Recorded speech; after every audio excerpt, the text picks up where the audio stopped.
Hello everyone, welcome to my lecture series of data structures and algorithms.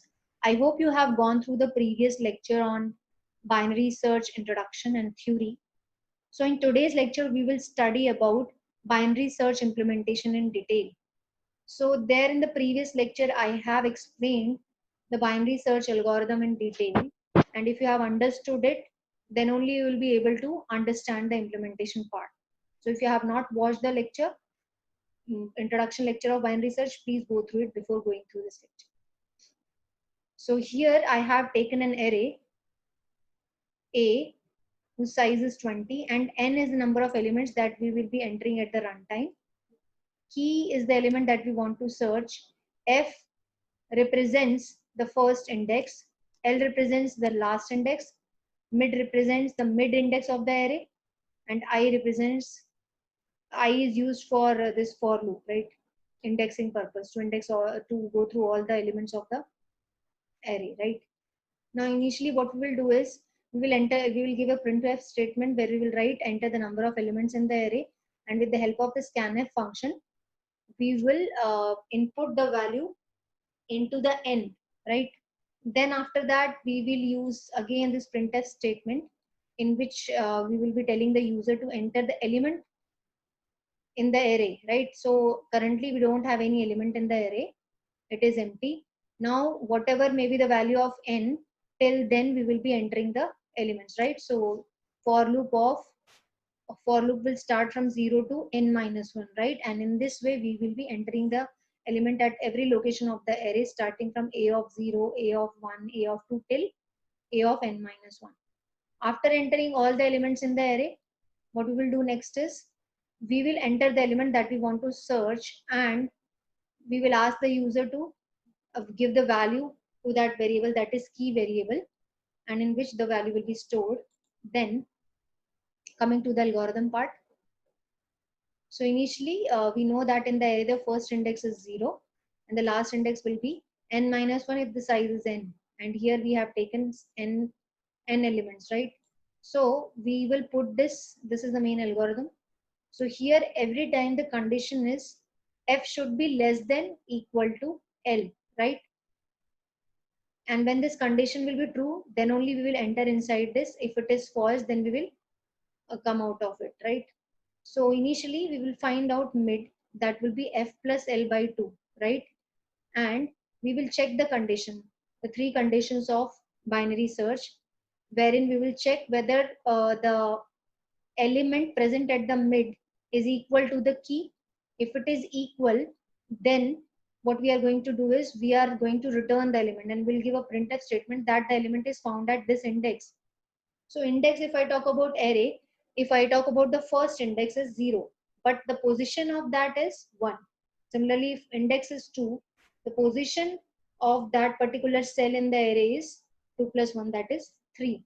So here we will display this message if the element is found, and then if it is found, then we will use this break to come out of it, because once we find out the element, our purpose is resolved, we will come out of it. Then in else if we will write the condition where we will see that if key is less than a of mid, so it shows that the element that we want to search is available at the left side of the array. So we will shift to left side of the array, right? This is the meaning of this. And when we shift to the left side, first will remain the same, but last will be mid minus 1, right? And in else, the condition will be, obviously these two conditions are done. And if the third condition will be, the element will be either available at the mid location, or it will be available at the left location, or in this case, it will be found at the right location. So this shows that the element that we want to search is greater than the mid element. So we will shift right side of the array, right? And when we shift to the right side of the array, first will be shifted to mid plus 1, right? And the last will be same. So we will keep on doing this until unless the element is being found. And let's say in case if we are searching an element which is not available in the array, in that case we will have this condition we will check if the value of because every time the value of f is incrementing. So in last, when the value of f is greater than L, in that case element is not found, right? So now let's run the code and see the output. So let's say how many numbers of elements I want to enter. Let's say I want to enter 6 elements. Now one by one I will be entering 6 elements in the given array, but the condition is the element should be in sorted order. So now let's say I entered 10, then I entered 20, 30, 40, 50 and 60, right?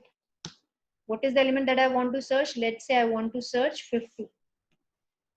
So we can see that 50 is found at 4th index. You can see that 0 index is having 10 element. Then 1 index is having 20 element. Third and second index is having 30 element. And third index is having 40 element. And fourth index is having 50 elements. So index is 4, but position of element 50 in the array is 5th, right? So this was the case when the element is being found in the array. But in case if the element is not found, in that case what we will do? Again, let's say I enter 5 elements in the array and the elements are 10, 20, 30, 40 and 50. All of them are in ascending order, right? Now I want to search 200, 250. I want to search 250, which is not available in this given array, and see it is printing that element is not found. So this message is also important. So both the cases should be there. If the element is found, it should print that element is found, and it should also give the location of the element where it is found. Otherwise, it should give a message that element is not found, right? So this was all about the implementation of binary search. If you have any query, please post your queries in the comment box. In the next lecture, we will study about the difference between linear search and binary search. Till then, stay tuned to my channel and wait for my next video. Thank you.